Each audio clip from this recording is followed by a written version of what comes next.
Understood sir.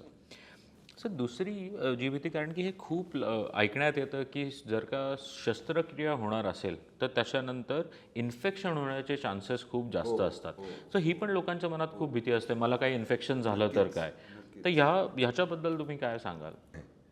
ऑपरेशनच्या वेळेस infection होऊ शकतं आणि ऑपरेशन नंतर इन्फेक्शन झालं तर मग पेशंटचा खूप वेळ जातो. त्याच्यात मग परत त्याला ऑपरेशन लागू शकतात, इम्प्लांट काढायला लागू शकतं.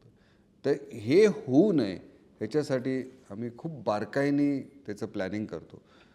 हे 3 टप्प्यात केलं जातं. ऑपरेशनच्या आधी, ऑपरेशनच्या वेळेस आणि ऑपरेशनच्या नंतर, ज्याला आम्ही म्हणतो की पेरी ऑपरेटिव्ह पिरियड. इन्फेक्शन होण्याची सर्वात जास्त दाट शक्यता ही ऑपरेशनच्या आधी 12 तास आणि ऑपरेशननंतर 12 तास म्हणजे ह्या पेरी ऑपरेटिव्ह पिरियडमध्ये असते. तर ऑपरेशनच्या आधी आम्ही काय करतो की तो जो पार्ट आहे पेशंटचा गुडघ्याचा ऑपरेशनसाठी, तो व्यवस्थित क्लीन करतो. त्याला वेगवेगळ्या औषधांनी क्लिनिंग करून घेतो. नंतर ऑपरेशनच्या आधी 45 मिनटं एक अँटीबायोटिक देतो. ऑपरेशन थिएटरमध्ये तर सर्वात जास्त आम्ही प्रिकॉशन्स घेतो की ज्या प्रकारे जे इक्विपमेंट, इन्स्ट्रुमेंट्स स्टरलाइज केले जातात, ऑटोक्लेव्ह केले जातात, ते हायेस्ट स्टँडर्ड जे NABHचे आहेत त्याने केले जातात.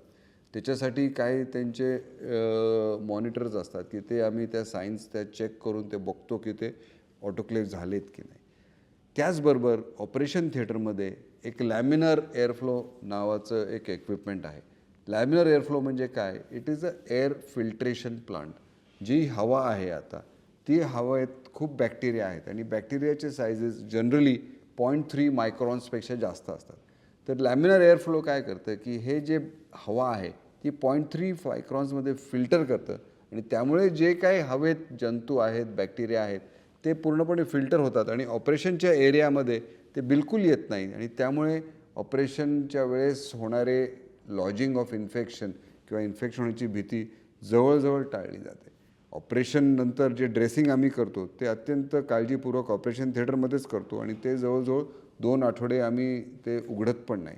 ऑपरेशननंतर 2 दिवस IV म्हणजे इंट्राव्हिनस रक्तद्वारा अँटीबायोटिक्स दिले जातात. तर ह्या सगळ्या गोष्टी आम्ही खूप खूप बारकाईने लक्ष देऊन करतो. त्यामुळे पेशंट्सना इन्फेक्शन होऊ नये ह्याची खूप जास्त दक्षता घेतो. आणि पेशंट्सना जर डायबिटीज असेल, किडनी इश्यूज असतील, हार्ट इश्यू असतील, खास करून डायबिटीज ज्यांच्यात इन्फेक्शनची शक्यता जास्त असते, ती आम्ही ब्लड शुगर लेवल ऑप्टिमाइज करतो.